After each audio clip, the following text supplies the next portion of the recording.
Bonsoir à tous, ravi de vous retrouver pour ce nouveau numéro des Incorrectibles. Merci d'être toujours plus nombreux à vous abonner. Alors là, je crois qu'il y a une petite parenthèse qui mérite d'être regardée, mais bon, ça va me spoiler, comme on dit, mon invité. En tout cas, merci d'être toujours... Je savais que j'étais pas très propre, mais quand même, Paco, bah oui, on est à la télé. Ah oui, mais ça ne respecte On rien. est chez Eric les chiens. Morio, arrête. Bon.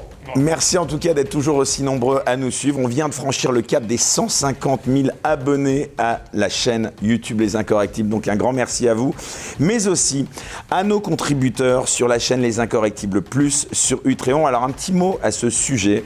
Si on vous demande en effet de nous soutenir financièrement, c'est simplement pour nous affranchir à terme d'un partenaire commercial qu'on pourrait évidemment perdre, et surtout parce qu'on veut que cette chaîne soit pérennisée, au-delà même d'ailleurs de la censure qui ne cesse de croître. Merci donc au passage donc à notre partenaire Kalos pour son soutien. Ça n'est malheureusement pas suffisant, je le disais, pour couvrir nos frais de production, mais en tout cas on est très sensible à son soutien. Vous trouverez d'ailleurs en description sous cette vidéo un code promo pour tout achat en ligne sur le site de Kalos. Mais sans plus attendre, voilà, vous l'avez peut-être déjà reconnu, on est ravis d'accueillir un nouvel invité incorrectible inattendu cette semaine. Vous ne pouvez pas imaginer à quel point j'ai été heureux, à quel point j'ai vraiment éprouvé du plaisir en lisant un petit mot qu'il m'a écrit un matin, m'indiquant qu'il appréciait beaucoup cette émission. Alors j'en ai fait d'abord cru à une blague, mais non. Alors il est né à Paris le 21 novembre 1948. Son père, d'origine bretonne, est soudeur en usine et sa mère est d'origine russe, polonaise et ukrainienne. Vous me corrigez si je me trompe. Non, aucune erreur là-dessus. À seulement 15 ans, ce jeune adolescent perd son papa, quitte le lycée, décide de commencer à travailler. Alors son premier emploi, c'est au Halles à Paris. Il décharge des fromages, ai-je lu. Rue Saint-Denis. Vous allez nous en parler dans un instant. Mais le jeune homme souhaite par-dessus tout faire carrière dans la musique. Il se produit très vite dans des cabarets de Paris, à Montmartre ou à Saint-Germain-des-Prés, comme c'est d'ailleurs le cas de pas mal de nos grands chanteurs. Et il finit par enregistrer des disques. Les années 70 sont celles de la consécration. Il sort d'abord son premier tube, La Tendresse, suivront très rapidement d'autres tubes comme Mon Vieux ou encore Le Gitan. Mais surtout, c'est aussi chose rare pour un artiste, un citoyen engagé à contre-courant du milieu de la bien-pensance et du microcosme artistico-parisianiste. Un qualificatif que j'ai trouvé tout seul, j'en étais assez fier. Il est bien. J'en étais assez fier. Et surtout, en juin 2021, il avait confié à l'un de nos confrères, Pascal Praud, c'était sur CNews, qu'il ne comptait pas se faire vacciner contre la Covid-19. Alors quand je pars en tournée, disait-il, je me vaccine contre la grippe, mais pour l'instant, je ne vois pas pourquoi j'obéirais à des décisions unilatérales disant « il faut être vacciné, je ne prends pas ça à la légère, mais le sens de la liberté est quelque chose qui est ancré en moi ». Voilà ce qu'il avait également rajouté. Alors on parlera bien sûr plus en détail de ce sujet hautement sensible, notamment sur cette plateforme, mais on parlera, vous l'avez compris, de la liberté d'expression, une liberté dont on le voit, qui est plus qu'importante pour lui. En tout cas, il repart en tournée. Ce sera pour notre plus grand plaisir. Ce sera en 2023. La première date, et ainsi que toutes les autres d'ailleurs, sont déjà disponibles. Ce sera le 8 janvier à Paris. Et ce sera rien moins que le grand Rex, Daniel Guichard. Bonsoir. Bonsoir. C'était une présentation. Ben oui, mais j'ai pourtant coupé. Hein, comme on dit, c'était du costaud. Sinon, on en c'était faisait, du costaud, oui. Et attendez, on va continuer parce que la première partie de l'émission, on va parler justement de votre parcours. Oui, il est pas triste, oui. Bon, d'abord, en tout cas, on a perdu Paco. Hein, non, il est parti se balader, là. Bon. Il était en train de manger des chewing-gums par terre, mais il va revenir. Bon, on va... non, parce que après, j'ai peur que Michel Drucker me demande des droits d'auteur. En tout cas, non. C'était pas prévu. Donc, le petit chien de Daniel Guichard est venu nous voir. C'est celui de Joël, mon fils, Paco. Oui, ça, voilà, d'accord. C'est Paco. Bon. C'est une star de la télé. Il m'a débarbouillé au début de l'émission. Il a trouvé que je n'étais pas assez propre. Ça va. Ben oui, on a vu ça. Enfin, je crois que notre réalisateur a fait des plans, comme on dit, des petits plans de coupe, et en trahissant d'ailleurs au passage qui on recevait. Alors, cher Daniel, avant de vous interroger donc sur l'actualité, sur la liberté d'expression et sur des sujets brûlants, je souhaiterais qu'on leur revienne, si vous le voulez bien, donc sur votre vie et cette carrière évidemment plus que riche, en faisant donc votre biographie. Donc, je me suis rendu compte, je l'ai dit en introduction, que vous étiez un parisien depuis votre plus tendre enfance. Oui, je suis né au Halles, rue Saint-Martin. Voilà, vous êtes né en 1948, donc vous avez connu le Paris des années 50 et des années 60. Début 60. Ce Paris mythique qui n'existe plus que dans les films. Elle vous manque cette époque ? Non, rien ne me manque, c'était différent, c'est tout. C'était différent parce que les données étaient différentes, parce qu'on Oui, ça vous avez vu Paris changer, je pense. Oui. Mais les Halles, par exemple, c'est Beaubourg, mais les Halles, j'y travaillais quand j'étais gosse, pendant les vacances, pendant les week-ends. Même en étant tout petit, on avait une douzaine d'années, on pouvait aller donner un coup de main aux Halles aux Fleurs devant Saint-Eustache. Alors on gagnait quelques francs, mais c'était sympa. Quand j'avais besoin de payer mes cours de maths parce que j'étais nul, j'allais travailler chez les grossistes à côté. Aujourd'hui, un môme qui a envie de bosser, il peut pas, il faut qu'il ait 18 ans. Et à 18 ans, tu ne donnes pas des ordres à un enfant. C'est un homme. Donc c'est difficile. Me faire botter le cul à 12 ans, c'était pas gênant si je faisais des conneries. Une autre époque. C'était une époque à peu près logique. Je crois qu'on apprend la vie que par des adultes intelligents. Alors des fois, on a des abrutis, mais j'ai eu la chance, en travaillant dans les Halles, de rencontrer des hommes qui avaient traversé des périodes difficiles. J'en parlais il n'y a pas longtemps. J'avais aux Halles, aux légumes, quand je déchargeais les camions de légumes, j'avais un ancien de la Légion, parachutiste, qui avait sauté sur Dien Bien Phu. Il avait été un peu secoué parce qu'il a été fait prisonnier par les Viettes après. Et il en était revenu pas indemne, mais quand il parlait des choses de la vie, l'éclairage était différent. Et on voyait des personnages qui étaient comme ça, qui travaillaient au Halles, qui étaient des hommes libres, qui étaient intelligents, qui n'avaient pas raison sur tout, mais on s'en foutait, c'était pas ça qui est important. Et quand on est môme, on écoute. Quand on a 18 ans et qu'on commence à travailler et qu'on a des adultes qui te disent « tu fais des conneries », on n'a pas envie de les écouter. Je ne peux pas m'empêcher de vous poser une petite question sur Paris et Anne Hidalgo. Vous en pensez quoi? J'habite plus Paris, je plains les Parisiens, je plains surtout les banlieusards qui sont amenés à travailler à Paris. Je pense que Anne Hidalgo, elle a été élue. Si vous n'êtes pas content, faites en sorte que quelqu'un d'autre la remplace. Comment expliquez-vous justement que malgré un bilan que d'aucuns qualifient de catastrophique, elle ait pu être élue? Mais c'est pas grave, il y a des gens qui vont voter. Et puis il y a des gens qui disent « oh, c'est nul, je vote pas ». Alors taisez-vous. Parce que la ville de Paris, elle n'est habitée que par des Parisiens qui votent pour des problèmes parisiens. Alors qu'en fait, c'est toute la banlieue qui vient à Paris. Et ils sont des centaines de milliers chaque jour à venir travailler. Et ils subissent les états d'âme des gens qui décident pour Paris. En tout cas, Paco ronronne, donc je ne sais pas, mais c'est un signe Paco, déjà. il est très content, il est d'accord avec ce que je dis. Quand il n'est pas content, d'ailleurs, il vient, il me débarbouille. C'est un ronronnement plutôt de validation. C'est de l'appréciation, oui. Bon, alors vous avez grandi à Paris, on le disait, mais vos racines, elles sont ailleurs, puisque, comme évidemment on le mentionnait en introduction, votre père était breton et votre mère d'origine, alors russo-polonaise et ukrainienne. Oui. Alors qu'est-ce qui vous reste de ces origines? Il me reste tout, parce qu'en réalité, ma mère est née à Kadlubiska, en Pologne, en 1923. Aujourd'hui, Kadlubiska, à côté de Lvov, se trouve en Ukraine. C'est le même Kadlubiska. Ma mère avait une maman qui était russe et un papa qui était ukrainien. Et en fait, ils étaient à la frontière de l'Ukraine, et quand il y a eu la guerre, Adolphe et Joseph se sont partagés la Pologne, l'ont coupée en petits morceaux, ils sont rentrés les uns chez les autres, et à la fin de la guerre, un grand morceau de la Pologne est devenu ukrainien, et puis, voilà, les problèmes qui se posent... Sans être indiscret, pourquoi votre mère, elle a immigré en France? Elle n'a pas immigré, elle s'est fait déporter. C'est-à-dire que les Allemands, quand c'était la guerre, ramassaient tout le monde pour aller travailler. En France, on a demandé à des Français d'aller travailler pour pouvoir libérer des prisonniers de guerre. Mais en Pologne, on ne demandait pas la permission. On ramassait les gens, on les mettait dans les camions et on les faisait aller bosser dans les usines parce que c'était la guerre et qu'il fallait que les usines tournent. Vous n'avez pas de double nationalité, non? Non, moi je suis français. En fait, je suis scorpion ascendant banane et ça va très bien, quoi. On vous a fait ressentir dans votre jeunesse vos origines? Oui, bien sûr. Là, c'est vrai qu'on parle de xénophobie, on parle de racisme, on parle de tout un tas de choses qui sont logiques et qu'il faut mettre en avant pour pouvoir en parler. Mais quand j'étais môme, et c'était dans les années 50, quand on allait à Quiberon, les enfants du coin... En Bretagne. Au Manemeur, en fait, on est tous à moitié cousins là-bas. Et quand on allait là-bas, on était les enfants de la Boche. Ça ne veut rien dire aujourd'hui, là, comme ça, on est en 2022, les enfants de la Boche. Sauf qu'à Quiberon, au Fort Penthièvre, il y avait eu beaucoup de personnes qui avaient été exécutées, fusillées ou assassinées. Et être les enfants de la Boche, c'était grave. Et ma mère n'était pas allemande, mais avec mon père, comme ils sont revenus d'Allemagne, ils ne parlaient qu'allemand tous les deux. Ma mère, elle parlait le russe, le polonais, l'allemand. Mon père, il parlait le français et l'allemand. Et quand ils parlaient entre eux, ils parlaient en allemand. Donc, pour les mômes, quand on avait 5-6 ans, on était les enfants de la boche. Mais pardon de revenir à... C'était une insulte, croyez-moi, ça faisait beaucoup plus de peine. Le côté parigot, tête de veau, c'était aussi pas mal, oui. Le côté origine de l'Est, malgré tout ce que vous me dites là, vous avez gardé un attachement à ces origines-là? Mais on les a, Parce que finalement, il y a un côté peut-être même... Mais non, mais il y a un côté intérieurement slave. J'allais le dire, voilà. Je suis slave dans ma façon de raisonner, je suis slave dans ma façon de penser, j'ai un côté... Façon de chanter peut-être un peu parfois?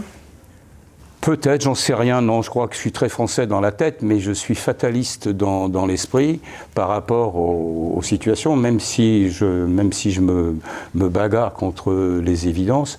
Non, je dois être un petit peu fataliste comme les Slaves, oui. Pour vous, être français, c'est quoi, Daniel Guichard? Et si je dis... attendez, il y a Paco là qui commence à aboyer. Non, mais on pose une question... Alors Paco là, c'est sérieux. Paco, c'est quoi être français pour toi? Il ne sait pas. Bon, il faudrait qu'il vienne s'asseoir parce que là, je sens que mon réalisateur a peur qu'il lui morde le genou. Oui. Ah, non, on ne le voit pas, mais pardon. Parenthèse faite. Non, être français, je répondrais que être français, c'est presque comme être breton. C'est-à-dire, c'est un état d'esprit. C'est une espèce de chose qui est inexplicable. C'est pour ça que je comprends quand on se dit on est corse, on est corse. Quand on est breton, on est breton. Quand on est français, on est français. C'est un ensemble de choses. Alors, on pourrait sortir des grandes phrases comme c'est la culture, c'est l'histoire, c'est plein de choses. Oui, mais c'est un état d'esprit. Il y a des tas d'étrangers qui se sentent français. Moi, je sais que j'ai un copain qui est marocain de naissance, qui est neurologue et qui se sent français. Et donc, l'origine est une chose, mais l'état d'esprit dans lequel on est important. C'est pour ça que tous les problèmes que l'on met toujours en avant des immigrations et du reste, c'est vrai que ce sont des réels problèmes, mais c'est vrai que l'état d'esprit dans lequel on est, il faut éviter les grandes phrases, la République, la laïcité, tous ces trucs-là. Vous êtes français dans l'âme ou vous ne l'êtes pas, c'est tout, ça s'arrête là. Et comment vous pouvez avoir une compréhension de ces gens qui sont nés en France, de parents étrangers et qui vouent une véritable haine à la France? Il y en a de plus en plus. Hein. Il n'y en a pas de plus en plus, il y en a eu, il y en aura toujours. Vous ne pensez pas qu'il y en a de plus en plus? Non, je pense qu'il y en a. Par exemple, moi, il y a quelque chose qui me touche un petit peu. On regarde, je disais il y a quelques jours, j'avais découvert que dans l'hymne algérien, je crois que c'est au troisième paragraphe, quand on traduit l'hymne algérien, on met la France en disant qu'il va falloir qu'elle rende des comptes, enfin je sais pas quoi. On comprend qu'il y a eu la guerre, on comprend qu'il y a eu l'indépendance, on comprend qu'il y a eu toutes ces choses tristes et dramatiques qui sont arrivées, mais c'est comme si nous, on mettait dans l'hymne national une vieille haine avec les Allemands contre les Teutons ou les Anglais, enfin bon, on n'en sortirait pas. Je crois que quelque part, pour faire un petit peu l'impasse sur tout ça, il faut qu'on réactualise sans cesse. Je crois que c'est Giscard qui avait essayé de réactualiser la Marseillaise. Ça avait été un demi-flop, mais c'était une chose qui est évidente. Il faut un peu vivre avec sans être ridicule. Moi, je pense que les populations qui avancent, on ne peut pas mettre immigration dans un seul bloc. Et on a eu des Français qui étaient algériens, qui étaient des harkis, ils étaient français, ils sont arrivés, on les a maltraités, il y en a des dizaines de milliers qui ont été massacrés au moment de l'indépendance. Ce ne sont pas des immigrés clandestins. On a une façon de globaliser les choses, et moi, quand j'étais môme, dans mon quartier, il y avait des hommes qui travaillaient, qui venaient pour le travail avant la guerre d'Algérie, pendant la guerre d'Algérie, et puis il y en a eu d'autres qui sont arrivés parce qu'il y a eu le fils. Il ne faut pas oublier qu'en 1995, les gens se faisaient massacrer par des mouvements religieux, et que ces Algériens qui sont venus, ils avaient envie d'avoir la paix. Moi, je suis allé chanter une fois à Alger, j'y ai vu des jeunes diplômés, c'était impressionnant, quoi. C'était extra, on voyait, et puis on oublie un petit peu que dans les années 80, le gouvernement algérien a tiré sur ces jeunes, sur ces étudiants, sur ces lycéens à la 1143. Les Français ne se sont pas beaucoup manifestés. Donc tout ça, est-ce que c'est la même immigration? Je ne crois pas, non. Alors, vous avez un parcours véritablement exceptionnel. Hein. Ce parcours ne peut que laisser admiratif, puisque vous avez pris tous les risques pour devenir chanteur. Vous avez quitté, je le disais, les études très tôt pour vous consacrer à la chanson. D'où est-ce que ça vous venait à l'époque, cette vocation? Ah, mais je voulais faire chanteur, parce que Tout petit déjà, alors j'ai commencé tout petit déjà, ma mère m'obligeait à chanter, monsieur. Elle me mettait sur les marches, on habitait au 6e étage, elle me faisait asseoir sur les marches de l'escalier, je devais avoir 4-5 ans, et elle me faisait chanter « Petit Papa Noël, quand tu descendras du ciel », et tout le monde était ébahi. Alors je l'ai raconté d'ailleurs à Tino Rossi ce truc-là, et ça l'a fait marrer. Et en fait, quand j'ai commencé ma mue, elle n'a pas du tout apprécié ma voix, mais ça faisait rien, je chantais, et je voulais être chanteur. Je lisais Salut les copains, et je voyais Johnny dans les belles bagnoles, je voyais Hugo Frey, je voyais les chaussettes noires, Bon, j'avais envie de cette vie, en plus, je voulais chanter, voilà. Alors vous avez anticipé sur la question suivante justement, puisque vous avez parlé de Tino Rossi, de Johnny. Justement, quels étaient vos modèles dans la chanson? C'est toujours une question un peu délicate quand on demande ça à un artiste, mais vous avez connu Charles Trenet, Édith Piaf, Maurice Chevalier. Non, j'ai pas. Voilà, j'ai pas connu. Trenet, ouais. Trenet, j'ai failli distribuer ses disques d'ailleurs à une époque. Non, Piaf, j'ai adoré parce que Piaf, c'était les vedettes de l'époque. Chevalier aussi. J'ai été très impressionné quand j'avais 15 ans par Hugo Frey. Je chantais les conneries de Pierre Perret aussi un peu plus tard.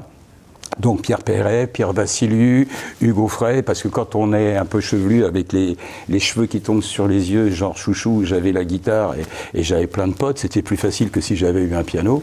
Donc oui, j'aimais bien jouer de la guitare, puis j'aimais bien qu'on me regarde, et puis j'aimais bien qu'on m'aime, et puis j'aimais bien qu'on fasse appel à moi pour se marrer.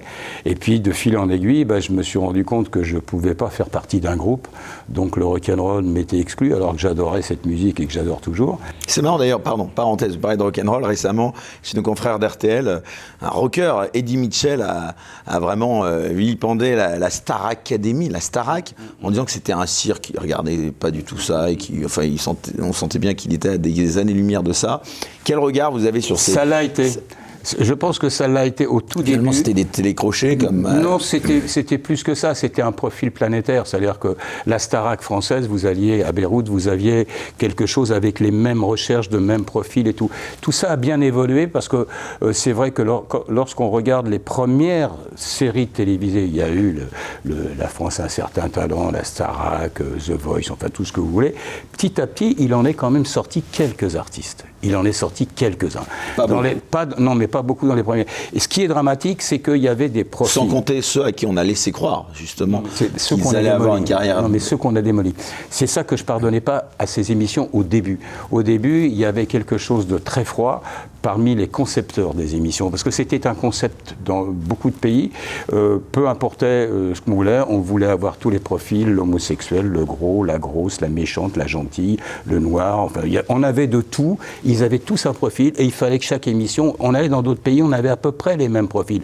C'était pas les mêmes qui gagnaient, mais il y avait ces profils-là. Et j'ai trouvé que c'est dommage parce que Brel n'aurait eu aucune chance, Piaf non plus, Montand non plus. On peut en citer plein comme ça. Non plus. Ah, moi non plus, non, ça, c'est ça. Et il fallait quand même passer par là. Maintenant, ça a évolué quand même parce qu'il y a eu je vais pas citer de nom, mais les pivots qui étaient les responsables de maisons de disques qui étaient là, qui chapeautaient un peu tout, faisaient des présélections. Ça veut dire qu'il n'y avait aucune chance pour les et on gommait les aspérités. Il n'y a pas beaucoup de caractère. Bien sûr, il fallait que ça ait un profil pour que les spectateurs puissent s'identifier, puissent détester, puissent haïr, puissent éliminer. C'est pas comme ça qu'on fait l'artiste. Un artiste, moi, il n'y a rien qui m'a fait autant de peine au tout début que de voir ce qu'on faisait faire à des artistes. Je dis, mais tu passes pour un con devant 30 personnes, c'est pas grave. Tu prends un beat, c'est pas grave. Mais devant 3 millions, dans ton immeuble, dans ta rue, tu passes pour un clown. Il y en a plein qui ont souffert de cette couvert de ridicule en croyant que c'était bien, que ça faisait partie des cours de théâtre, des cours de chant et du reste. Tout ça a bien évolué, je suis assez content. Alors justement, avant de revenir à votre carrière, je le disais également en introduction, vous avez commencé par travailler au Halles, par ce qu'on appelle aujourd'hui les métiers en tension. Bon, c'est ça? Oui, c'est le nouveau terme, voilà. Je ne savais pas que je faisais un métier en tension. Oui, comme on dit. Comment vous expliquez aujourd'hui que les Français ne veulent plus occuper ces métiers difficiles? C'est pas vrai. Payez-les, c'est tout. Ah, vous pensez que c'est ça? Évidemment. Vous croyez que c'est choquant d'aller nettoyer de la vaisselle dans un restaurant ou de décharger des camions? Mais si vous ne les payez pas, ils ne viendront pas. faut arrêter, c'est des numéros de clown. Georges Marchais gueulait déjà à son époque par rapport à toute une façon de faire venir de la main-d'œuvre pour fracasser les prix. Il avait raison. Aujourd'hui, vous avez tous les métiers du monde. Il y a rien de plus noble pour moi que de ramasser des ordures. Si vous restez dans des villes où il y a des sacs de pourriture avec des rats partout, vous croyez que c'est bien? Ce sont des métiers nobles. Sauf que ces métiers nobles, il faut les payer. Moi, là où j'habite... Donc vous ne croyez pas à cette version selon laquelle les Français, entre guillemets, non, j'y crois ne pas veulent du tout. pas exercer ces métiers? C'est simplement qu'on essaye de payer le moins cher possible pour des métiers essentiels. Vous croyez que pendant qu'il y avait le Covid et qu'il y avait des dames qui étaient aux caisses pour vous donner, vous permettre d'acheter à manger, c'était pas risqué ce qu'elles faisaient? Vous croyez qu'elles sont super payées pour ça? Non. Tous les métiers, les livreurs qui venaient, quelles que soient les marques de ceux qui vous livrent à domicile, ils le faisaient. Ils travaillaient comme des malades pour que vous ayez des choses à la maison. Moi, je suis en train de relire en ce moment le Klaus Schwab. Je l'ai lu quand il est sorti à l'époque et je le relis avec le recul de 2 ans. C'est assez effrayant d'ailleurs, mais c'est très précis. Alors Klaus Schwab, on rappelle qui c'est? Oui, c'est celui qui a fait la grande réinitialisation. Il a écrit ça avec Malray. Great Reset, mais la grande réinitialisation, où tout ce qui est la transformation post-Covid était déjà expliqué. Et en réalité, on est dans une réalité de changement de société, de changement de paradigme. Est-ce que c'est bon? J'en sais rien. Est-ce que ça se fera? J'en sais rien. Mais pour l'instant, ce sont des choses qui se passent. Alors on va y revenir bien sûr plus en détail dans un instant. Restez encore un peu sur vous si vous voulez bien. C'est dans les années 70, je le disais aussi, que vous êtes véritablement devenu une star de la chanson française avec des titres devenus... On peut enlever le terme. Le terme star, ouais, c'est vrai. J'ai été connu, célèbre, j'ai eu du succès, oui ça va. C'est vrai, il est galvaudé maintenant ce terme, c'est vrai. En tout cas, on va dire un grand nom de la chanson française avec des titres devenus mythiques comme La Tendresse, comme Faut pas pleurer comme ça et bien évidemment le titre mythique que je classe pour ma part dans le top 5 des plus belles chansons françaises, Mon Vieux. Alors, quel souvenir, Daniel Guichard, vous gardez de cette époque?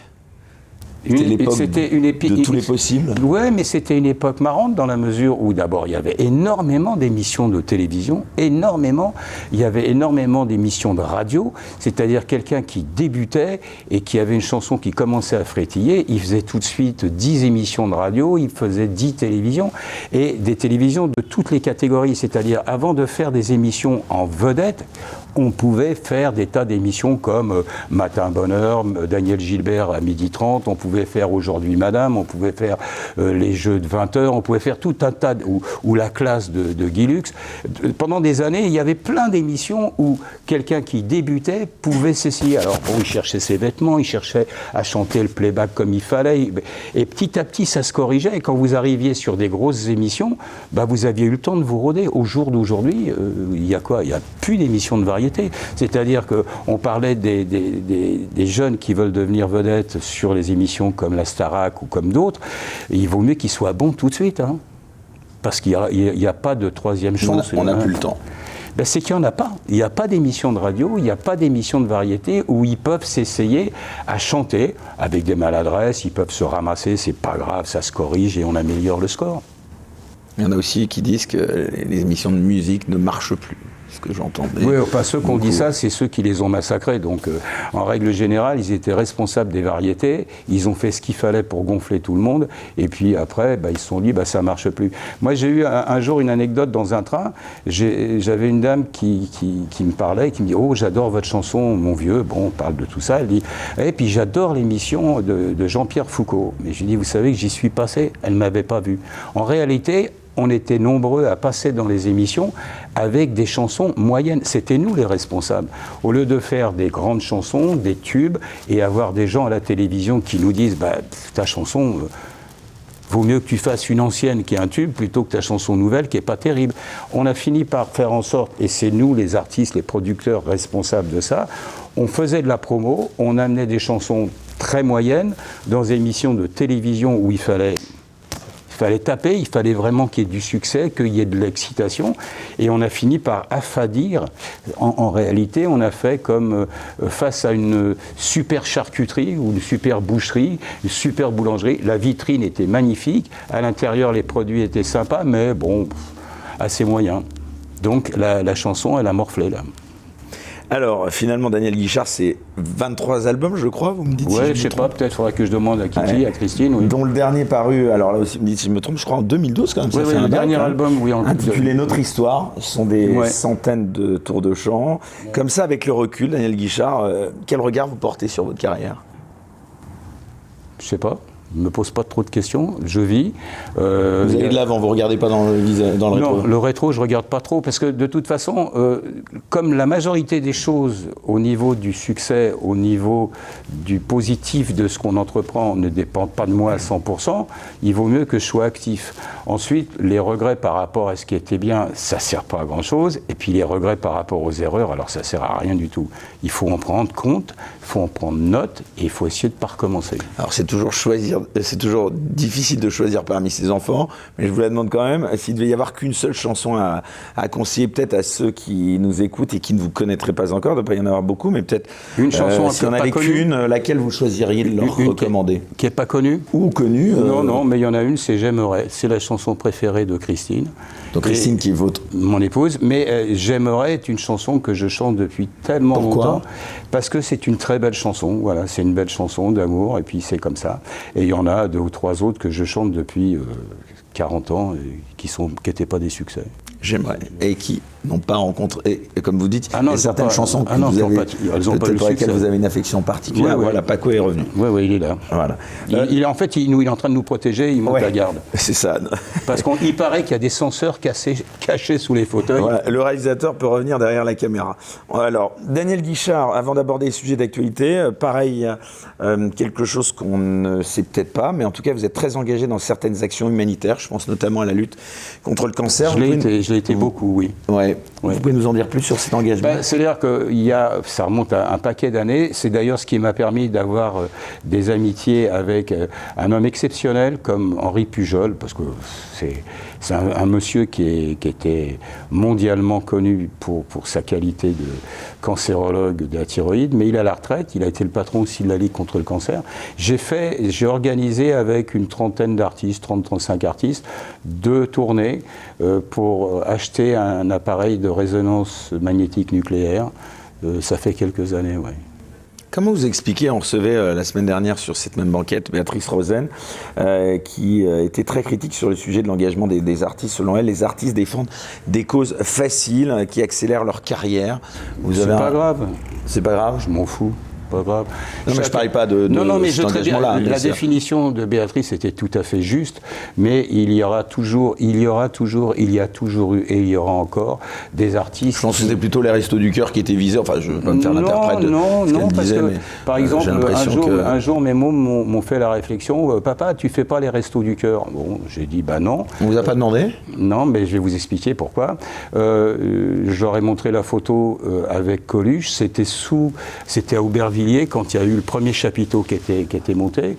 Ce jour-là, j'y étais. D'abord, j'étais tout seul avec lui et je faisais la distribution de la nourriture. Vous avez connu Coluche également, bien sûr. Ah bah oui, non, parce que Coluche... On l'a fréquenté, quoi. Ah oui, Michel, un jour, j'étais sur RTL. Alors, je raconte l'anecdote, on a 2 minutes. Allez-y, on a tout le temps. J'étais sur RTL et je faisais, je crois que c'était chez Drucker d'ailleurs, ou Fabrice. C'était ou Fabrice ou Drucker, enfin l'un des deux. Et puis lui, Coluche, était sur Europe 1. Et puis il y a les standardistes d'RTL qui me disent il y a Coluche qui vient de passer un message sur Europe 1, il faut que tu l'appelles à la fin de l'émission. Bon, tranquille. Donc je l'appelle et c'était l'époque où j'avais monté les tournées avec plein d'artistes, la lutte contre le cancer. Et lui, je suis allé le voir, on a discuté, on est allé dîner chez lui, et il m'explique, il me dit, mais tu sais, toi, ton truc, là, tu rames tout seul, tu réserves les salles, tu présentes les artistes, tu fais le spectacle, tu fais tout. Moi, j'ai un truc qui est prévu, et il avait le projet des Restos du Cœur, et il avait les fils à Lederman qui faisaient des écoles de commerce, et il m'a dit, tout va être bordé, et on va faire. Et alors, il m'explique son idée, bon. Et j'ai dit, écoute, si tu fais ça, moi, le premier jour, je serai là. Et il l'a fait, et le premier jour, sous les chapiteaux, j'y étais, et j'ai fait la distribution avec lui, puis j'ai été le parrain des restos de Toulouse, j'ai chanté à Dieppe, j'ai chanté à plein d'endroits, mais quand on m'a posé la question, mes garçons m'ont dit, pourquoi tu fais pas les trucs? J'ai dit, mais quand il fallait le faire, je l'ai fait, et que les autres le fassent, c'est très bien, du moment qu'il faut rentrer de l'argent, c'est tout ce qui compte, hein. Alors, Daniel Guichard, on va rentrer dans le vif du sujet à présent, hein, puisque vous n'êtes pas connu, je disais ça tout à l'heure également, vous êtes connu pour votre franc-parler, donc comment vous expliquez que dans le monde, on va dire médiatique, artistique, évidemment plus particulièrement, eh bien, tous les artistes soient si uniformes idéologiquement, tout le monde pense dans le camp du bien, rares sont ceux qui font un pas de côté, qui osent émettre une idée politiquement dite incorrecte. Ouais. Comment vous expliquez ça qu'aujourd'hui, il y a Sardou, il y a dans une moindre mesure Delon, comment vous expliquez que vous soyez... D'abord parce que je me suis fait fracasser il y a longtemps, donc j'ai pas on va y revenir, voilà. J'ai pas de problème d'état d'âme, mais je crois que pour ceux qui veulent parler, parce qu'il y en a qui ne veulent pas parler, mais qui n'en pensent pas moins. Chaque fois qu'ils ont l'occasion, tac, ils font un pic et ils y vont. Mais ils savent qu'on est entouré de trolls, ce qu'on appelle les trolls sur l'Internet, c'est-à-dire quelques joyeuseries. Cachés derrière hommes ou femmes, d'ailleurs. Hommes ou femmes. Oui, il n'y a pas de sexe là-dessus. Il y en a peut-être des middle sex, d'ailleurs, des chameaux gazelles, peu importe, on s'en fout. Il y en a qui s'ennuient le matin, donc ils se disent, tiens, qui est-ce que je vais pouvoir me payer? Ils vont sur un site, sur une page, ils prennent un truc et ils commencent à balancer une vacherie. Il y a une réponse qui se fait. Ils rebalancent une vacherie et ils se cassent, et ils s'en vont ailleurs, et les gens s'engueulent après. Et quand on dit quelque chose, peu importe le sujet qu'on traite, que ce soit l'immigration, que ce soit Zelensky, que ce soit n'importe quoi, il y aura toujours des trolls. Il y aura toujours des gens qui vont vous rouler dans la merde. Enfin, il n'y a pas que des trolls, hein, quand vous voyez. Non, mais ça commence à François Cluzet qui dégomme Billard. Bon, après, non, mais moi, personnellement, je n'ai pas dégommé les gens. Les gens pensent ce qu'ils veulent. S'ils disent des conneries, ils disent des conneries. Si ce qu'ils disent, c'est sincère et profond, bah, c'est respectable. Moi, je n'ai pas d'état d'âme pour juger les autres. D'abord parce que... il y aurait du boulot et que ça ne sert à rien. Je ne vois pas en quoi j'ai le droit de juger les autres. Mais quand on est moralisateur... faut faire gaffe, c'est un peu comme quand en même temps, Cluzet, il serre la main de Macron et puis il va à l'Élysée, donc il est un peu obligé peut-être de faire c'est son problème. Je pense que c'est son problème. Moi, il y a un moment, je pense que lorsqu'on monte à l'échelle, comme disait l'autre, il faut faire attention à la façon dont on est habillé, parce que c'est ça, quand on veut faire la morale, il faut être parfait. Alors, il y en a qui peuvent, mais il n'y en a pas beaucoup. Je ne veux pas aux gens de parler, de dire des... Voilà. Je ne veux pas dire ils ont raison, ils ont tort, non. C'est pas ça. En tout cas, Paco est revenu, vous voyez. Donc Paco est revenu parce que j'empêche mon maître de dire trop de conneries, parce que là, j'ai ma carrière qui est en jeu. Non, il y aura des croquettes, bonhomme. Alors, Daniel Guichard, je vous propose, vous avez un petit renfort en termes de défense, puisqu'on va donc, à présent, c'est aussi la tradition de cette émission, vous interroger, si vous le voulez bien, on a déjà un peu commencé, sur le regard que vous portez, donc sur le monde d'aujourd'hui, sur certains sujets, contemporain et sur l'actualité. Tu peux rester là, Paco? Non, tu veux pas rester avec nous? Il est parti. Non, il peut pas. Il a du caractère comme son maître. Il adore le studio. Hein. Je vous signale, pour ceux qui nous regardent, vous imaginez pas à quel point derrière c'est beau. Oui, ils sont tous partis à 3 mètres de la caméra dès qu'ils voient Paco revenir. Donc, première question cette année. Donc, je vais vous poser des questions, et puis vous êtes libre d'ailleurs de ne pas y répondre, sur certains enjeux contemporains, sur l'actualité, en évitant sur cette plateforme, si vous voulez bien, les propos qui nous vaudraient une censure de la part de YouTube. Donc, comme vous les connaissez, on les abordera un peu plus tard dans l'émission. On parlera ni médicaments, ni maladies, ni opinions qui pourraient choquer des gens. Quoique, il y a eu quelques bons livres qui ont été présentés que je suis en train de lire. Bon, on va en reparler tout à l'heure et pour ça, on switchera sur Utréon, comme vous l'avez déjà remarqué. Votre parole sera entièrement libre pour le plaisir de ceux qui nous regardent. La première question, cette année, elle fut une année très animée sur le plan politique, avec de nombreuses élections et une évolution des rapports de force. La première question que j'ai envie de vous poser, enfin de poser à quelqu'un comme vous, qui est dans la position, on va dire, du sage, hein, parce que, sauf votre respect, vous avez un petit peu... j'ai un peu de cara, oui. Voilà, je vous ai laissé le dire. En tout cas, vous avez du recul. Alors, quelle est votre opinion aujourd'hui sur le niveau du débat politique et des hommes politiques en France aujourd'hui? Vous qui avez quand même connu débat politique, quelques grands hommes politiques qui ne sont plus là. Non, c'est vrai que j'ai fait des spectacles où il y avait... Vous avez côtoyé de près, oui. Ah non, j'ai vu... C'est-à-dire, je me suis toujours interdit certaines choses en politique. Par exemple, quand Georges Pompidou est décédé, on s'est retrouvés, il fallait élire un nouveau président, et il y avait tous les partis politiques avec lesquels on faisait des spectacles, les communistes, les socialistes, et j'étais en jean, j'étais plus en costume, et on disait aux gens, on n'est pas des militants sympathisants. D'ailleurs, quand je fais un spectacle, je ne demande pas pour qui votent les gens dans la salle. Ceci étant, je me suis interdit certaines choses, mais ça ne m'empêche pas d'avoir des idées. Par exemple ? Je me suis interdit d'avoir un militantisme s'il n'est pas sincère. Moi, j'ai toujours respecté Jean Ferrat, Francis Lemarque, des gens qui avaient un militantisme sérieux, sincère. C'est respectable. Quand c'est du militantisme dont on parlait tout à l'heure... Yves Montand, il était sincère, vous croyez, ce militantisme ? J'en sais rien.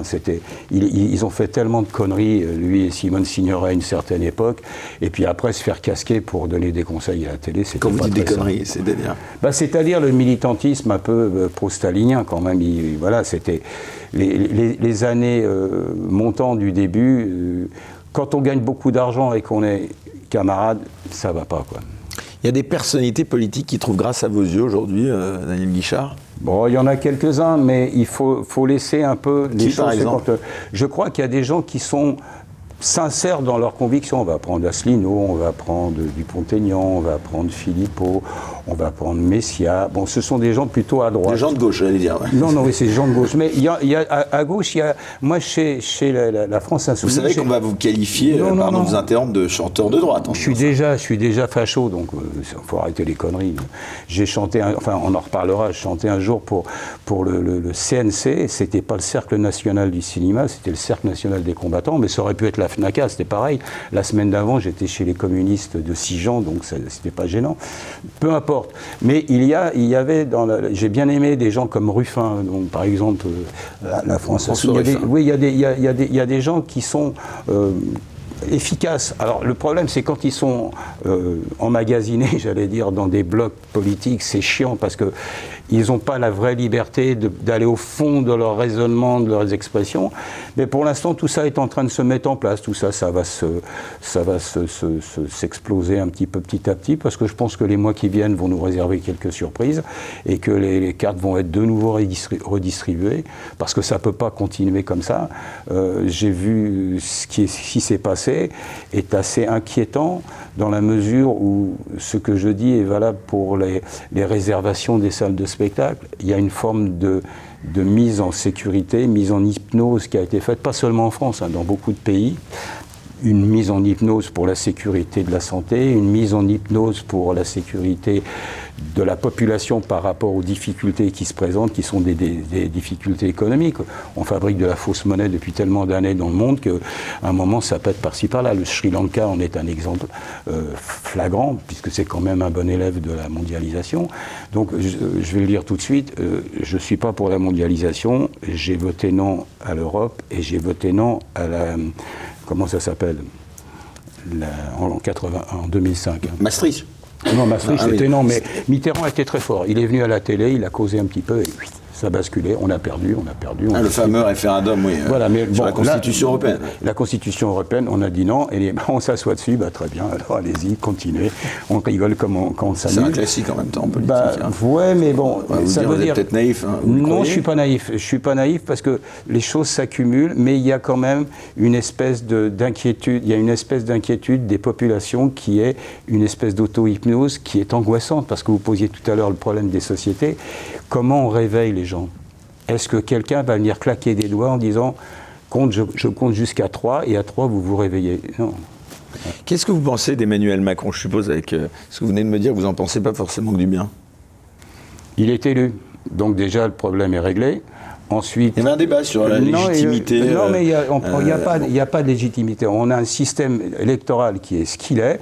Il fallait s'en préoccuper avant et se dire, tel qu'il est, il faudra le changer. Alors, Mélenchon voudrait le changer, il a des bonnes raisons, ils veulent la 6e République, très bien, ils ont des arguments pour ça. Il y en a d'autres qui disent, la 5e c'est bien, mais la proportionnelle, ça fait X présidents qui nous balancent la proportionnelle qu'on n'a pas. Il y a juste Mitterrand qui a joué le coup, mais c'était bien. Une vraie proportionnelle, ça serait un vrai bordel, mais ça serait sympa. Au moins, on aurait des gens qui seraient obligés de discuter entre eux pour pouvoir se mettre d'accord, ce qui n'est pas le cas aujourd'hui. Vous trouvez qu'il a la stature d'un président de la République ? C'est pas à moi d'en juger. Le précédent n'était pas non plus à la hauteur. Mais pourtant, il était sympa, il était plein d'humour, François. il était bien. Mais si vous regardez les choses, il y a à peu près 48-49 millions d'électeurs inscrits. Il y a eu 9 millions, un peu plus de 9 millions de personnes qui ont voté pour Emmanuel. Bon, très bien, il a été au deuxième tour, qualifié pour la finale. Et ben 9 millions plus... Vous ne croyez pas qu'on a plus voté contre Marine Le Pen? Après, je parle au départ. Si vous regardez les quantités de gens qui ont voté, il y en a un peu plus de 9 millions qui ont voté au départ pour Emmanuel. Tranquille, 9 millions sur 49 millions, ça fait 1 sur 5, un peu moins d'1 sur 5.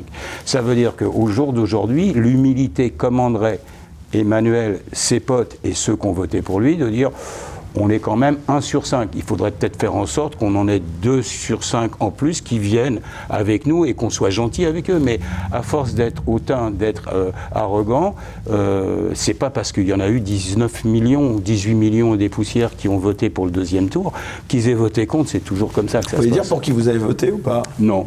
Non. Je vous le dirai pas parce que vous avez voté? Ah oui, je vote, oui. Ah oui, moi je vote. Je vote parce que je veux râler. Je veux pouvoir dire, ça me gonfle, c'est nul. Mais râler, c'est bien, proposer des solutions, c'est peut-être mieux aussi. On ne m'a pas demandé d'en proposer. Vous m'en proposez? Moi, je veux bien. Si on me dit, tu viens, tu causes et tu donnes tes idées. Ok, je vais me mettre à bosser. Je vais essayer d'avoir 1 ou 2 idées dans mon domaine de compétences, pas dans tous les domaines. Je ne suis pas compétent en tout. Vous l'avez dit tout à l'heure, le CNC, c'était plutôt de mémoire, je crois, proche du Front National. C'était les anciens combattants proches du Front National. Mais ça aurait pu être la FNACA, qui étaient les anciens combattants proches du Parti communiste. Ça aurait été pareil, hein. Et vous l'assumez parfaitement. C'est-à-dire quand vous dites je l'assume, le seul problème, c'est que si ça avait été la FNACA, personne ne serait venu m'emmerder à la maison.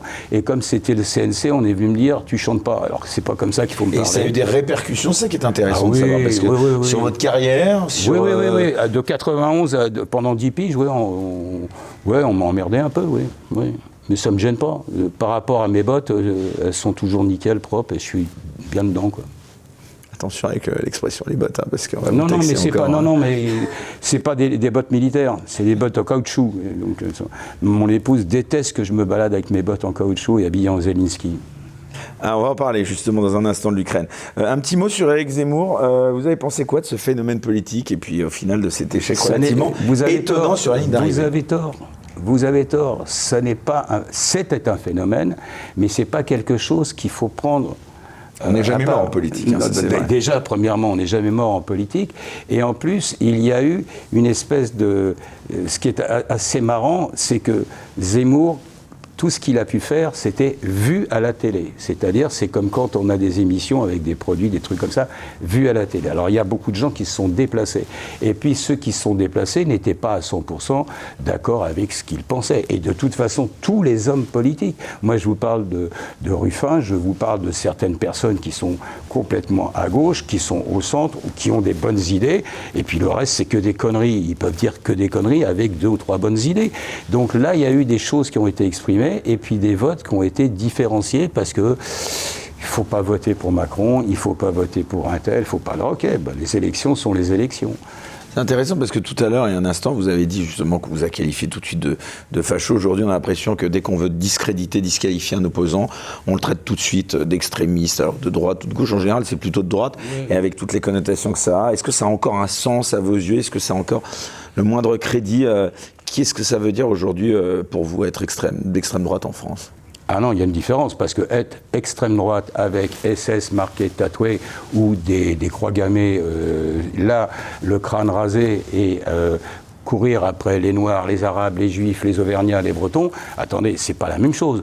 Un extrémiste, quand on me parlait extrémiste de droite, c'était pas ce qu'on traite de facho aujourd'hui. De toute façon, quelqu'un qui n'est pas d'accord avec le droit fil de la politique exprimée, c'est un facho. Donc c'est devenu banal, c'est une banalisation du mot lui-même.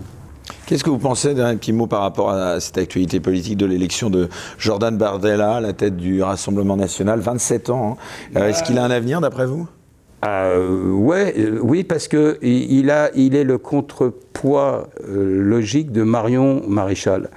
Elle est intelligente, elle est très intelligente, elle est jolie, elle est maman, elle fonctionne intellectuellement très bien. Lui, il est beau mec, il est jeune, il est intelligent, il vient d'un milieu populaire, il s'exprime parfaitement clairement et il n'a pas peur de remettre dans les rails les gens qui disent des conneries. Ça veut dire qu'on a à droite, je mets à part Philippot, Zemmour, Asselineau. Je regrette d'ailleurs qu'Asselineau ne soit pas plus en contact avec les autres parce qu'il a une intelligence redoutable et une analyse redoutable administrative de l'Europe.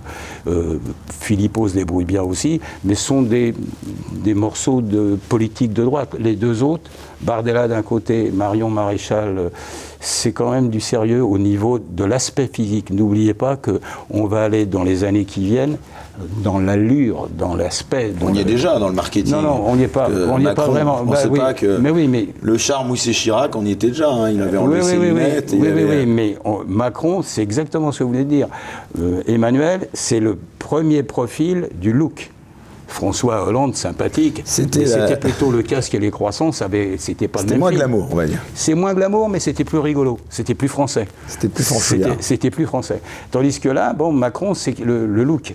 Et on va avoir des personnages qui sont des allures. Et ils ont l'intelligence et ils ont les mots. Il va falloir qu'en face, chez Mélenchon, ils cherchent des clients du même gabarit. Alors c'est intéressant parce que vous venez de citer Philippot, Asselineau. Justement, j'allais vous demander, vous êtes plus attaché à la question sociétale ou à la question souverainiste ou identitaire même?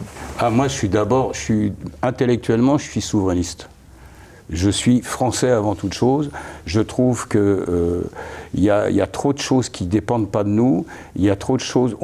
Par exemple, je vous parlais tout à l'heure du Klaus Schwab que je suis en train de relire. Il y a plein de décortiques. On prend un monde décortiqué qui est en train de se mettre en place. C'est très bien, les analyses sont très bien. On ne parle jamais du pognon, on ne parle jamais de la corruption. Le monde, on coupe les arbres. Il n'y a personne qui gagne de l'argent avec. Il n'y a pas de corruption dans les pays où on coupe les arbres. Les pays qui sont pauvres, pollués, alors qu'ils ont des richesses naturelles, avec des dirigeants qui se goinfrent et des intermédiaires planétaires qui se goinfrent, on n'en parle jamais. C'est ça le monde. Le monde, il faut intégrer l'argent, il faut intégrer la corruption, il faut intégrer le business. Moi, je suis content qu'un Elon Musk qui est milliardaire vienne mettre son grain de sel dans les trucs. C'est bien qu'il mette le bazar.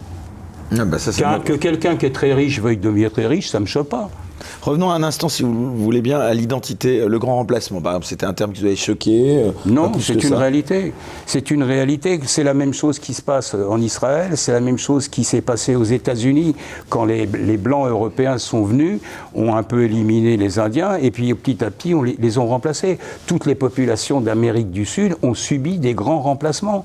Ça a été paisible, hypocrite, guerrier, violent, mais ça a toujours été. C'est l'éternel recommencement des situations. Alors on peut ne pas être d'accord avec ces termes, moi je trouve que c'est une forme d'hypocrisie de ne pas admettre que les populations sont faites pour vivre. Les gens qui viennent des endroits où ils vivent mal pour essayer de vivre mieux, c'est respectable. Les gens qui viennent en se disant on va trouver du boulot parce que là où on est, il n'y en a pas, c'est quelque chose qu'il faut regarder de près. Moi j'ai toujours pensé qu'il fallait aider intelligemment les pays à se développer pour que chez eux, il y ait quelque chose. Quand je vois des médecins africains qui viennent, qui sont qualifiés, qui viennent travailler chez nous parce qu'on n'a pas assez de médecins, alors que leur pays a besoin de médecins, il faut les aider à rester chez eux. Il faut les aider. Là, juste un truc qui me vient à l'esprit, ça n'a rien à voir. Mais je ne vais pas critiquer Emmanuel parce qu'il a un grand cœur. Il a vraiment un grand cœur. Et Billy est venu l'autre jour, il n'y a pas longtemps, Bill Gates, il est venu lui faire une bise. Bon, il discutait pour les grands projets d'association en Afrique. J'invente rien, c'est sur YouTube, vous allez regarder le discours Emmanuel par rapport à Bill Gates. Il lui propose pour son association 1,6 milliard d'euros sur 3 ans. On n'a pas besoin de pognon chez nous. Bill Gates, c'est un des mecs qui a été les plus riches du monde pendant 15 ans. On lui file 1,6 milliard. Moi, ça me choque. J'ai pas très bien entendu les hommes politiques gueuler là-dessus. Combien ça coûte une infirmière? Combien ça coûte un hôpital? Parenthèse refermée.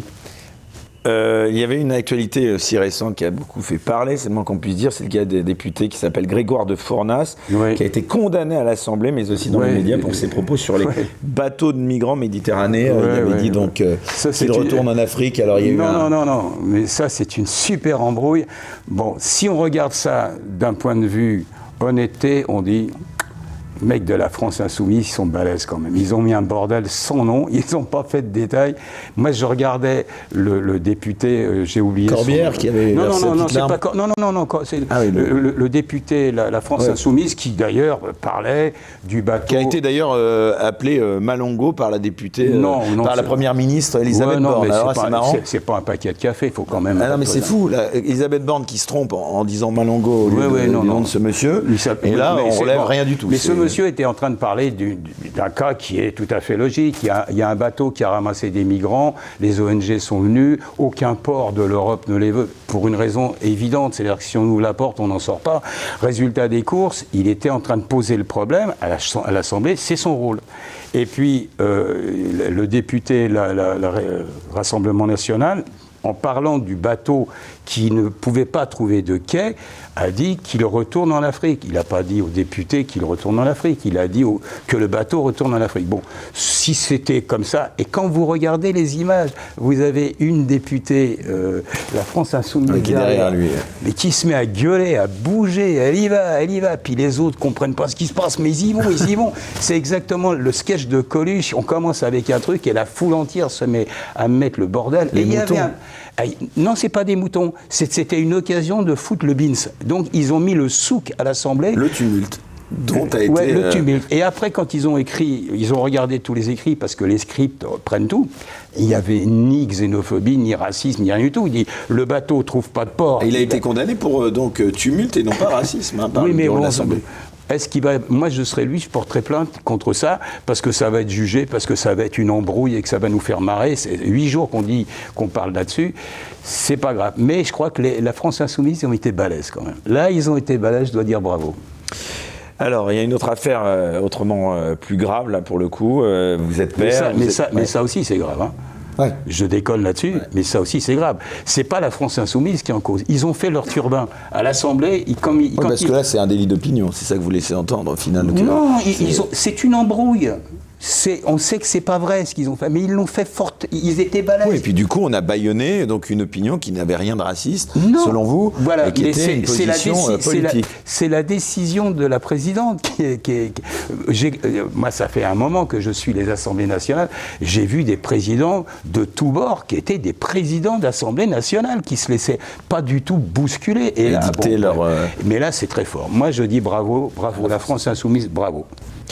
Alors, une autre affaire, en tout cas particulièrement dramatique là pour le coup. Vous êtes père, vous êtes son grand-père, hein, je suppose, avec tous les enfants que vous avez. Vous êtes grand-père de... J'ai deux garçons, 2 petits garçons. 3 petits garçons, il y en a un qui est américain, et une petite fille, oui, qui est grande aussi maintenant. Alors justement, l'affaire Lola, je suppose que ça a dû vous... bouleversé ? C'est plus que bouleversant, c'est-à-dire le côté magie noire derrière. J'ai cherché à comprendre, j'ai trouvé des articles de la presse algérienne qui expliquaient, et la presse marocaine aussi, qui expliquaient ce côté un peu sataniste, rechercher des enfants, de les tuer, les sacrifier. C'est un peu ce qui s'est passé d'ailleurs. Vous croyez à cette version-là, parce que ça n'a pas été dans les médias français mise en avant ? Si, il y a quelques personnes qui en ont parlé en disant c'est suspect parce que ça ressemble à... Les chiffres, le 1, le 0 au pied, une espèce de symbolique dans la violence, le massacre, l'horreur. La petite fille était blonde, elle avait les yeux bleus. Et quand vous regardez, allez sur Internet, vous allez avoir, et je vous assure, la presse du Maghreb explique très bien en français cette espèce de recherche des enfants. C'était des enfants en Algérie, des enfants au Maroc, qui sont des Marocains, des Algériens, mais qui ont des profils et qui étaient pris pour justement chercher à protéger, faire en sorte que les djinns arrivent, qu'il y ait des protections. C'était du sérieux. Or, on en a très très peu parlé, mais la maman de cette petite fille était gardienne de cet immeuble et elle refusait de donner une espèce de passe à cette femme qui voulait avoir un passe pour aller voir sa sœur. Qu'est-ce que c'est ? C'est quelque chose de tout à fait banal et la bêtise a fait que... Alors en plus, cette femme n'aurait pas dû être là. Alors en plus, on a des politiques qui nous jouent des comédies limite clown. Eh oui, parce que derrière, ça a été le procès de la récupération politique, l'indignation dès qu'on en a... Mais ça n'est plus de la récupération. À ce niveau-là, cette question s'est posée 100 fois ces dernières années. Et il y a un moment où il faut l'humilité des politiques. Ayez le courage de dire, oui, on n'avait pas prévu, oui. Le QTF qui n'avait pas été respecté, cette obligation de quitter le territoire français, Darmanin, il aurait dû démissionner, selon vous? Il y a longtemps que les ministres auraient dû changer. Dupond-Moretti? Tous, mais pas lui maintenant, tous. Même du temps de François Hollande, il y avait des trucs un peu glauques. C'est-à-dire qu'on a institué c'est pas bien. Bon, on n'essaiera pas de recommencer. Mais c'est pareil, ça se refait sans arrêt. Je crois qu'il y a un moment où la seule chose qui est inquiétante dans tout ce qui se passe, dans toutes ces horreurs, j'ai peur, et je le disais, un jour, ça va être la mort de trop. On y est presque. On y est presque. C'est-à-dire que les petites choses qui frétillent, les milices, le père qui défend sa petite fille qui s'est fait agresser sexuellement, qui a 6 ans, qui fout une demi-rousse d'un abruti malsain, qui passe qui est en examen. Enfin, attendez, on est dans un monde à l'envers, là. Vous pensez que le vivre ensemble, il a encore un avenir en France? Je sais pas, moi je me suis inscrit à un club de tir. Vous me posez une question, je vous réponds. Ça veut dire quoi? Ça veut dire que vous vous préparez à vous défendre? Il vaut mieux, oui. Est-ce que je suis pour les armes? Non. Est-ce que je suis pour la violence? Non. Mais on est le père de la gamine, par exemple, qui a été agressé sexuellement. On a dit, oui, vous comprenez, il a eu un petit pédigré, il a eu des choses à se reprocher. Oui, alors, c'est pas grave. Il y a un type qui vient... Ça n'enlève rien au fait que... Ça n'enlève rien au fait. Il y a un type qui monte le mur, il y a ses potes qui sont là, il dit, tu fais quoi? Là, attends, on fait la photo, c'est toi, boum, il en prend une. Peut-être que moi, je l'aurais massacré plus. Est-ce que je suis un violent? Non, ça n'a rien à voir. Il y a un moment où on se dit, on vous prend par les épaules, on vous amène à la police.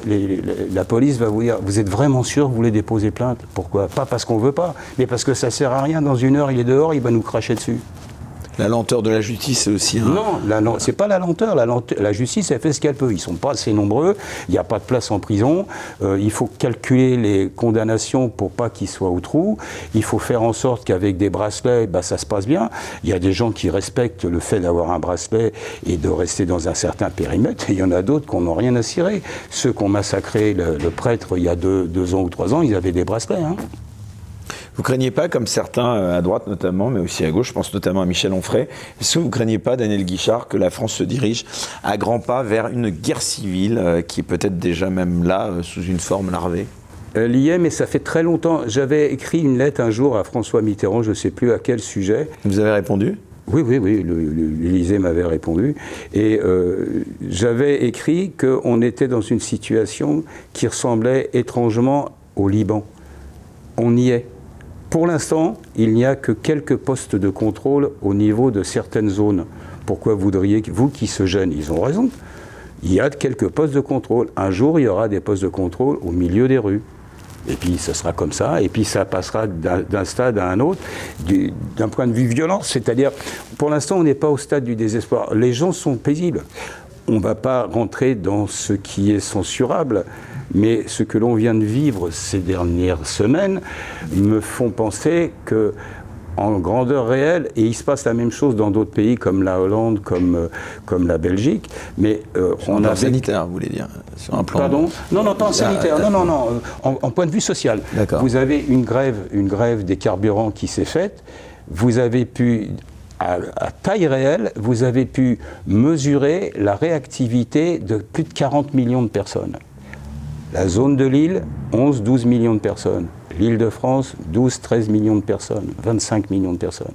La zone de Lyon, la zone de Marseille, un petit peu Toulouse, reste, mais c'est cette zone-là. La Bretagne? Non, je suis parti en Bretagne, j'ai eu du carburant sans problème pour aller à Quiberon, ça fonctionnait. Ça veut dire qu'on a testé la sociabilité, la docilité, l'intelligence sociale, parce que c'est de l'intelligence sociale. Il y a eu très peu de policiers, il y a eu des endroits où il fallait en mettre parce que ça commençait à s'emplâtrer, mais en réalité, on s'est dit jusqu'où on peut aller. Je ne vais pas dire que Manu et ses potes, ils ont fait exprès de dire à la CGT, soyez gentils, mettez le souk pour qu'on voit un peu comment ça va marcher. Il y a eu quelque chose qui s'est passé de l'ordre d'un test grandeur nature. Et on a appris que notre pays est un pays sociable. On est sociable. On est des gens éduqué, civilisé, même si c'est imparfait. Mais quand quelqu'un vous dit « je vais me mettre devant la station, je vais passer 4 heures pour pouvoir aller travailler », pas mal, c'est pas mal. Est-ce que ça va durer? Je crois pas. Alors Daniel Guichard, on arrive déjà à près d'1 heure d'émission, donc j'ai parlé tant que ça. Eh oui, déjà. Oh. Oui. On vous attend bien sûr beaucoup, puisqu'on a annoncé cette émission sur les réseaux sociaux et beaucoup de gens vous attendent évidemment sur cette partie si sensible sur laquelle vous étiez exprimé, évidemment sur ce regard sur la crise sanitaire. Alors on va l'aborder dans quelques instants sur cette autre plateforme, mais avant de terminer cette première partie sur YouTube, j'aimerais d'abord vous poser cette question désormais rituelle que je pose à tous mes invités. Comment vous pensez que dans 50 ans ou même un siècle, les historiens, les médecins ou simplement les commentateurs parleront de notre époque? C'est curieux, parce que s'il fallait la définir, on traverse aujourd'hui une période qui est proche de la science-fiction, qui est proche de 1984, qui est proche du meilleur des mondes, qui est proche de tout ce qu'on lisait quand on avait 15 piges et qu'on se disait oh, des mondes comme ça ne peut pas exister. C'était l'espèce de compilation du communisme, du fascisme et tout ça. On disait ça ne peut pas exister. Mais c'est beaucoup plus fort, beaucoup plus insidieux, beaucoup plus indirect. C'est-à-dire que ça n'a l'air de rien, mais c'est là. Et est-ce que notre monde sera décrit comme les pré-automatismes, les pré-numériques, j'en sais rien, mais on vivra dans un monde où Klaus Schwab ou d'autres, rester à la maison, Netflix, le travail à domicile, l'ordinateur, faites-vous livrer et ainsi de suite. Il va y avoir des choses qui se ressembleront à ces films de science-fiction qui nous étonnent encore un peu. Peut-être qu'on sera comme ça et que leur regard sera les prémices, ça sera le pré-quelque chose. En tout cas, la fiction a rejoint la réalité sur le domaine du... Même dépassé. En tout cas, même dépassé sur le plan sanitaire. Alors, on va surtout pas en parler sur cette partie visible de tous sur YouTube. On va switcher dans quelques instants sur Utréon pour parler évidemment de ce regard. Et là-dessus, je crois que vous avez beaucoup de choses à nous dire. Mais alors, avant cela, je vais faire une petite confidence à nos amis qui nous regardent. J'ai vraiment insisté, je vous ai supplié de venir avec... Supplié, non, mais demandez avec plaisir. Voilà, de venir avec votre guitare. Et vous avez accepté de le faire, de venir avec votre guitare. Alors, c'était évidemment, vous le devinez bien, pour vous demander si vous acceptiez, je suppose que oui, de nous chanter, écoutez, ce titre, Mon Vieux. Et puis on switch juste après sur Utréon. Merci à tous, merci à notre partenaire Kalos. On se retrouve bien sûr la semaine prochaine, et pour ceux qui nous quittent seulement, bien sûr. Dans son vieux par-dessus râpé, il s'en allait l'hiver, l'été, dans le petit matin frileux. Mon vieux. Il y avait qu'un dimanche par semaine, les autres jours c'était la graine qu'il allait gagner comme on peut. Mon vieux, l'été on allait voir la mer. Tu vois, c'était pas la misère, c'était pas non plus le paradis. Eh oui, tant pis. Dans son vieux par-dessus râpé, il a pris pendant des années le même autobus de banlieue. Mon vieux, le soir en rentrant du boulot, il s'asseyait sans dire un mot, il était du genre silencieux. Mon vieux, les dimanches étaient monotones, on ne recevait jamais personne, ça ne le rendait pas malheureux. Je crois, mon vieux, dans son vieux par-dessus râpé, les jours de paye quand il rentrait, on l'entendait gueuler un peu. Mon vieux, nous on connaissait la chanson, tout y passait, bourgeois, patron, la gauche, la droite, même le bon Dieu. Avec mon vieux, chez nous y avait pas la télé, c'est dehors que j'allais chercher, pendant quelques heures l'évasion. Je sais, c'est con, dire que j'ai passé des années à côté de lui sans le regarder. On a à peine ouvert les yeux, nous deux.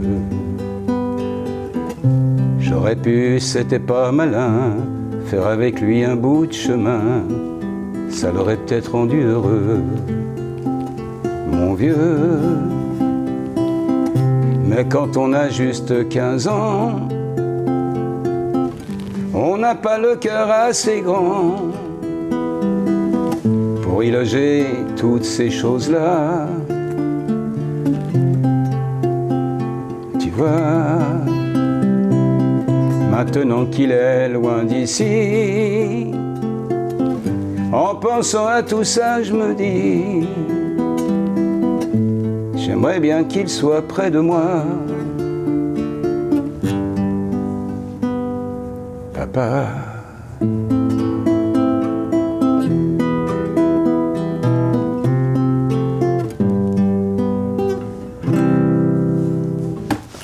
Merci beaucoup, Daniel Guichard. Voilà, toute l'équipe vous remercie infiniment pour ce cadeau que vous nous avez fait. Donc, juste une voix, le son d'une voix, d'une guitare.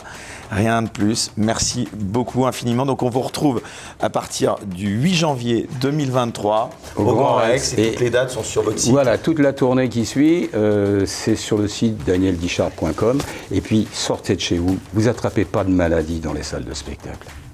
Merci Daniel Guichard. À tout de suite. À tout de suite sur Utréon. Pour voir la suite de l'émission sans aucune censure, merci de vous abonner à la chaîne Les Incorrectibles Plus sur Utréon depuis le lien en description sous cette vidéo.